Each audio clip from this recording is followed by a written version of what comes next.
Donc, je travaille sur la nourriture, sur le rapport de la nourriture à l'homme. J'essaie en fait de suivre l'aliment depuis à peu près 2010. L'aliment, sa nature, comment il peut être consommé, comment il peut être ingéré, son rapport avec l'identité essentiellement, avec la culture aussi. Est-ce qu'on parle plutôt d'aliments qui sont interdits ou éventuellement tabous? Et selon quoi? La notion du reste m'intéresse énormément, aussi des déchets. Et quand je suis arrivée à Dos Mares, en fait, on a regardé un peu tout ce qui a été fait jusque-là par rapport à mon traitement de la nourriture dans un travail plastique. Et finalement, on a choisi de se pencher sur des pistes qui n'ont pas été menées à terme, plus des idées qu'on pouvait creuser encore plus. Et on essayait de voir un peu ce que ça pouvait donner. On a creusé pas mal de pistes. En fait, on a choisi puisque c'est une résidence de recherche, on a choisi plutôt de se laisser aller à voir tout ce qu'on peut en sortir justement de l'idée du kit, de la nourriture et de la survie. Donc on a commencé à voir un peu ce que pouvait signifier le mot survie. Il était en rapport avec quoi? Avec la pérennité, avec la mort, avec la durée, avec la date de péremption aussi. Ça rejoignait l'idée justement de la nourriture en kit qui avait une durée déterminée de validité.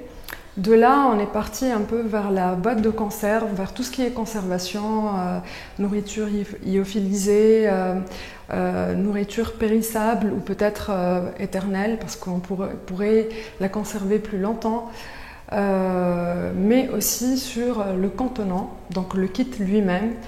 Et on a essayé un peu de le décomposer, de le déballer, de voir ce qu'on pouvait trouver à l'intérieur. Donc là, on a retrouvé pas mal de choses. On a retrouvé des notices. Donc le travail sur la notice, qui est elle-même composée de textes et d'images, pouvait justement donner suite.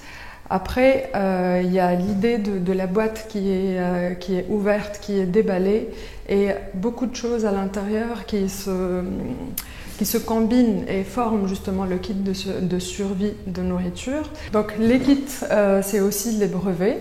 Donc on a regardé pas mal sur internet sur tous les brevets qui concernaient les kits, que ce soit de nourriture ou de survie, ou ça pouvait être aussi des boîtes, différents types de boîtes qui pouvaient contenir donc quelque chose de précieux qui va être utilisé à un moment donné. Donc en faisant un peu mes recherches, j'ai retrouvé aussi, je me suis pas mal penchée sur toutes les histoires qui ont été racontées dans les périodes de guerre essentiellement. Donc c'était très intéressant de voir comment la politique des décisions politiques lourdes pouvaient avoir des conséquences sur la population. C'est le point qui m'intéressait le plus. Et donc, qu'est-ce qu'on voyait? On voyait des habitudes alimentaires qui étaient changées. On voyait c'est évident parce qu'on parlait plus de rationnement, on parlait de provisions, on parlait de tickets d'alimentation. Donc il y a tout un langage qui est derrière exploitable. Je pense que cela pourrait donner naissance à déjà une exposition personnelle. Je sais qu'elle va avoir lieu en Suisse pour le mois de juin prochain, où je vais probablement proposer des installations où on retrouverait donc des soi-disant kits de survie alimentaire, tout en développant en parallèle l'idée des notices et des livres de cuisine ou des recettes de cuisine.